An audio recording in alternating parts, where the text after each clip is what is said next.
Halo kawan pajak, bertemu lagi dengan kami, Taxi. Everything about tax becomes easy.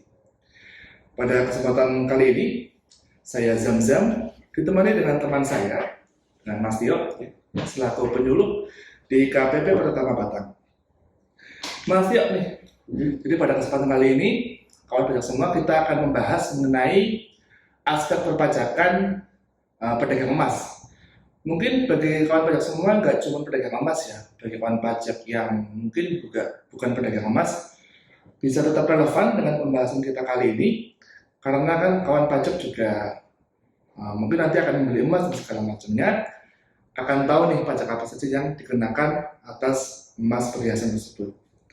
Baik Mas Tio, jadi kan yang kita tahu di beberapa waktu kemarin ada aturan baru yang mulai pedagang emas ini, aspek perpajakannya, itu di aturan mana ya Mas Tio ya? Nah, ini untuk aturan baru ini di PMK 48 2023 Mas.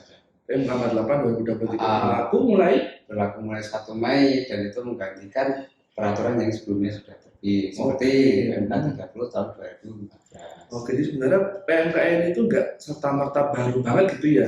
Sudah ada, tapi ini menggantikan PMK yang sebelumnya, jadi mungkin lebih pasti lagi untuk aturan hukumnya seperti itu ya, jelasan hukum.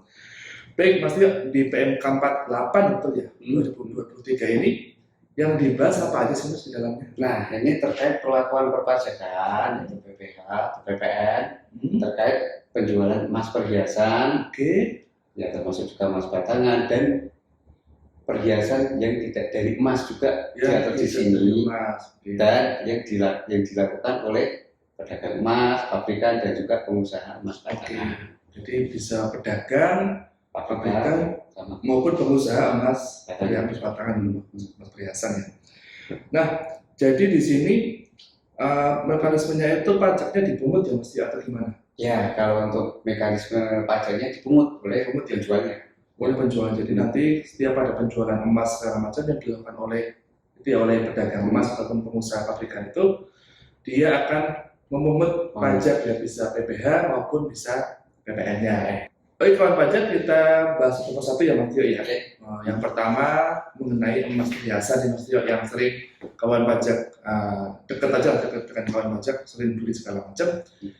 Gimana nih Mas Tio untuk perlakuan pajaknya untuk emas perhiasan ya? Jadi kalau untuk emas perhiasan ini itu ada dipotong atau dipungut PPh pasal 22 ya pertama. PPh ya, pasal 22 sebesar 0,25%.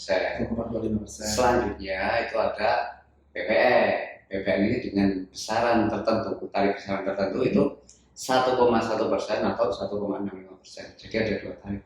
1,1 dan juga 1,65. Nah, itu merupakan besaran tertentu ya. Jadi bukan seperti PPN pada umumnya ya Mas Tio ya. PPN kan yang kita tahu tarifnya itu sekarang 11%. Baik, tadi berarti ada aspek PPH sama PPN ya. Hanya PPh pasal 22 besarannya 0,25 ya, 0,25%. 0,25, kemudian juga ada PPN dengan dua tarif. Ada beda tadi apa yang saya lihat? 1,1 sama 1,65. Iya, 1,1 sama 1,65. Nah, PPh 22 0,25 ini gimana tuh pengenaannya? Nah, ini untuk PPh 0,25 ini itu dilakukan oleh pabrikan ketika dijual ke pedagang emas juga atau ke grosir, distributor, itu dipotong 0,25%. Terus dari pedagang emas ke pedagang emas juga itu juga dikenakan 0,25%. Jadi kalau intinya penjualan kepada pedagang emas lah ya. Kalau pabrikan atau pedagang itu dikenakan PPh 22 ya, 0,25%. Kemudian ada kalau ke konsumen akhir langsung itu tidak dipungut PPh 22. Jadi yang dikenakan hanya untuk yang ke pedagang, bukan konsumen akhir ya. Jadi nggak semua kena PPh 22 kawan pajak. Jadi misalnya kawan pajak ini sebagai konsumen akhir, itu kawan pajak tidak dikenakan pemungutan PPh 22. Termasuk juga gini Mas Hendra. Gimana? Kalau pedagang emas itu punya surat PPh 23 nih, surat PPh 23 atau SKP PPh 22. Iya. Jadi tetap berlaku aturan PPh 23 tadi ya. Jadi bagi wajib pajak UMKM itu ya Mas ya. UMKM itu memiliki suket atau surat keterangan dia menggunakan PPh 23, maka tidak dikenakan pemungutan PPh pasal 22. Oke, yang 0,25% tadi. Kemudian Mas Tio, tadi saya juga mendengar yang tarif PPN ya, ada 1,1 ya, dan 1,65 itu gimana Mas Tio penyelenggaraan? Ada beda tarif seperti itu? Oke, 1,1 ini yang pertama kalau dari pabrikan nih, dari pabrikan kepada pedagang emas, nah itu tarifnya 1,1%. Tapi karena ke pedagang emas ya dia harus membuat faktur ya dan bisa tertentu. Terus kalau pabrikan langsung ke konsumen, nah itu 1,65%. Pabrikan ke konsumen 1,65%. Ya. Pabrikan ke pedagang 1,1 ya, dan harus membuat faktur dengan menggunakan tarif pesan tertentu ya. Ya, untuk yang satu. Berarti menggunakan kode berapa? 05 ya? 05. Oke, jadi seperti pesan tentu yang lainnya sesuai dengan aturan mengenai faktur pajak, karena dia menggunakan kesalahan tertentu, maka menggunakan kode faktur pajak 0,05 ya. Terus selanjutnya lagi kan ini ya dari pedagang emas yang dia merupakan distributor yang dijual ke pedagang-pedagang lain, nah itu juga 1,1. Jadi kalau ini bukan konsumen akhir lah ya? Iya, konsumen akhir 1,1. Oke. Terus ada yang ini yang perlu jadi perhatian adalah dari pedagang emas ke konsumen akhir nih. Nah ini baru 1,1 ketika waktu beli dia dapat faktur pajak lengkap. Dari pembeli, dari penjual sebelumnya itu ya? Dari penjual sebelumnya. Jadi kalau punya faktur pajak lengkap pas dia beli emas itu 1,1, tapi kalau dia nggak lengkap berarti 1,65. Jadi mungkin bagi pedagang emas yang gampangannya pulaan lah ya, pulaan emas ini ke pedagang besar di atasnya itu pastikan punya faktur pajak lengkap ya, tapi ya pas membeli itu supaya nanti pas penjualnya pun memungut pajak lebih kecil 1,1 ya, 1,65. Oke, Mas Tio, itu tadi kan untuk emas perhiasan, Mas Tio. Ya, ada beberapa kondisi, entah itu pedagang, untuk pedagang emas atau pabrikan emas ya. Baik, kita pahami tadi mengenai emas perhiasan ya, ada PPh-nya, ada PPN-nya. Sekarang Mas Tio, kalau untuk emas batangan, bagaimana pengenaan pajaknya Mas Tio? Nah, untuk emas batangan sendiri itu juga sama, PPh tetap dikenai PPh 22 kecuali kepada konsumen akhir atau yang mempunyai suket atau SKB. Sama kayak tadi berarti ya, emas perhiasan. Untuk PPN-nya, PPN ini untuk yang cadangan devisa negara kan dia non PKP. Oke. Untuk yang selain untuk kepentingan itu, dia mendapat fasilitas tidak dipungut dengan syarat. Yang pertama, untuk emas batangan tentunya. Terus kadarnya itu 99,99% minimal ya, dibuktikan dengan sertifikat. Ya. Oke, jadi kalau kawan pajak ini beli emas batangan ini dari pedagang, PPh 22-nya berarti nggak ada ya, karena kan dia ke konsumen akhir nih. Ya, kalau kawan pajak ini konsumen akhir, pajak sebagai konsumen akhir itu. Tapi kalau kawan pajak itu sebagai pedagang emas, kena PPh 22 sebesar 0,25%. Dan kalau untuk PPN-nya dia tidak dipungut ya? Tidak dipungut. Kalau memang itu, kalau untuk devisa kan standarnya berarti untuk umumnya beli emas batangan itu ya bukan untuk devisa negara ya. Jadi PPN-nya tidak dipungut.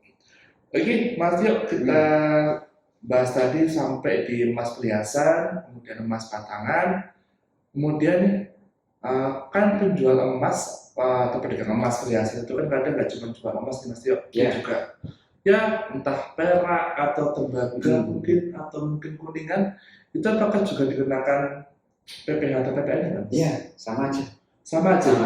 Cuma nanti yang membedakan gini, kalau untuk yang perhiasan selain yang terbuat dari emas atau ada kandungan emasnya, itu dikenai tarif PPN-nya 1,1% aja. Oke, kalau ada kandungan emasnya? Ya itu yang sama sekali tidak ada emasnya. Yang sama sekali tidak ada kandungan emasnya, tentu satu aja tadi ya, sama-sama. Jadi bukan dua tarif kayak yang emas ya, tapi ada hanya satu tarif 1,1%. Oke, PPh 22-nya sama? Dua-duanya sama. Oh ada ya, 0,25% juga. Oke, Mas Tio. Nah, kan kita tadi udah bahas mengenai barang-barangnya nih. Ada emas perhiasan, emas batangan, bahkan yang itu bukan emas untuk perhiasan, tapi untuk batu permata atau yang segala macam yang bukan emas lah gitu. Tetap dikenai PPh ataupun PPN-nya. Nah, kemudian nih Mas Tio, kalau ini mungkin banyak yang tanya juga nih kalau pajak nih, kalau misalnya em, pedagang emas atau penjual emas ini, pengusaha emas, Ya.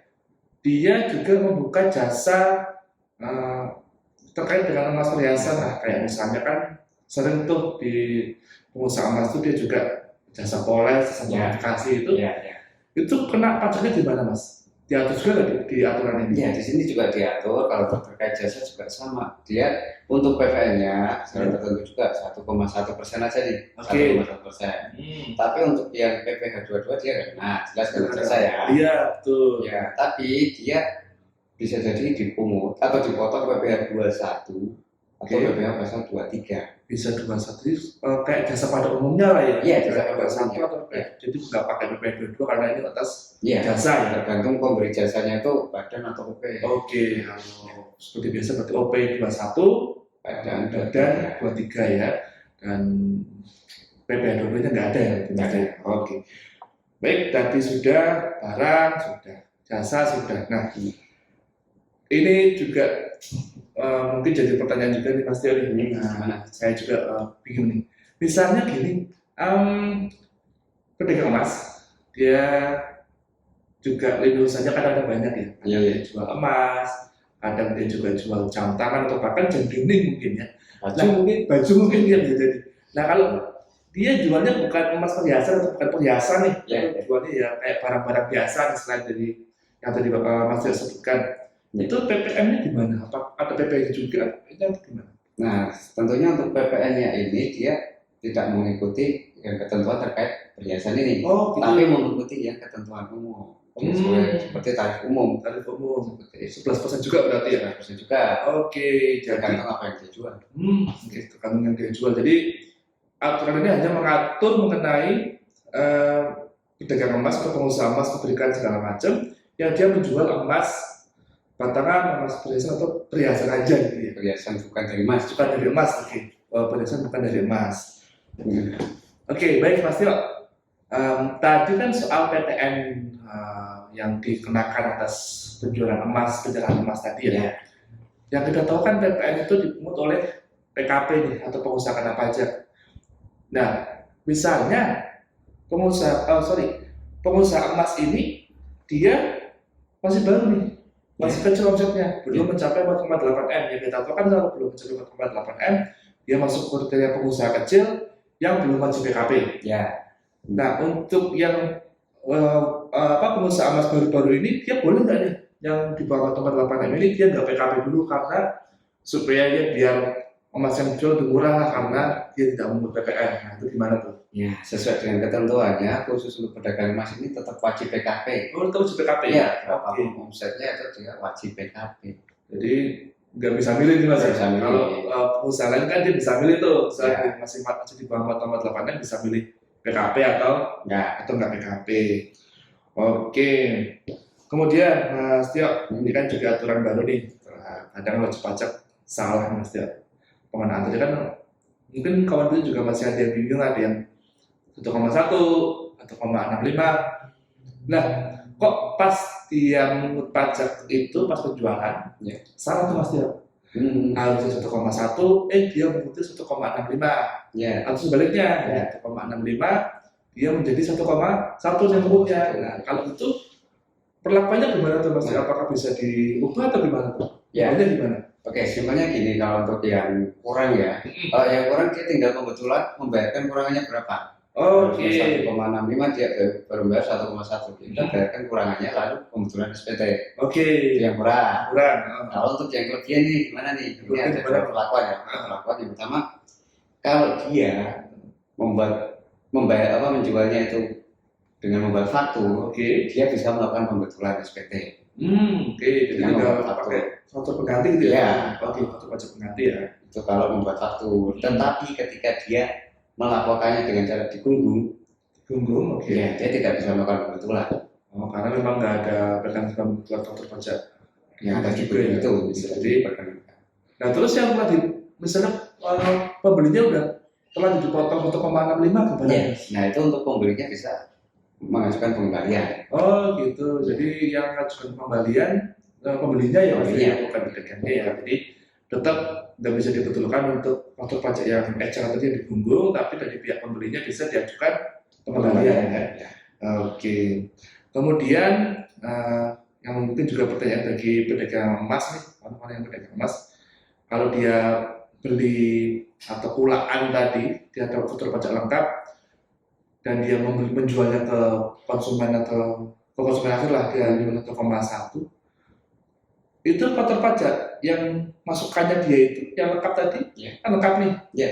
bisa dikreditkan nggak mas di SPT Masa PPN pedagang emas saya? Ya. Tentunya karena ini sudah memakai besaran tertentu ya, Iya. jadi tarifnya kan model kecil nih, Oke. dia tidak bisa dikreditkan. Nggak bisa ya, Nggak jadi bisa. ya kayak pajak masukan pada umumnya ya, Iya. yang penyerahannya itu menggunakan tarif normal itu bisa, kalau yang menggunakan Bisa. tarif tertentu maka nggak bisa. Nggak Tapi bisa. tadi kalau yang dia jual upload segala macam itu bisa, Bisa. ya. Oke, berarti hanya untuk yang penjualan emas karena dia sudah menggunakan tarif besaran tertentu gitu ya, Mas Tio ya. Oke, mungkin itu saja yang bisa kami sampaikan ya. Mungkin semoga cukup jelas lah bagi kawan pajak semua mengenai aturan di PMK nomor 48 tahun 2023 yang berlaku mulai 1 Mei 2023. Terima kasih atas perhatian kawan pajak semua. Saya Zamzam dan Saya Tio. Jangan lupa saksikan podcast kami berikutnya di Taxi. Everything about tax become easy. Terima kasih.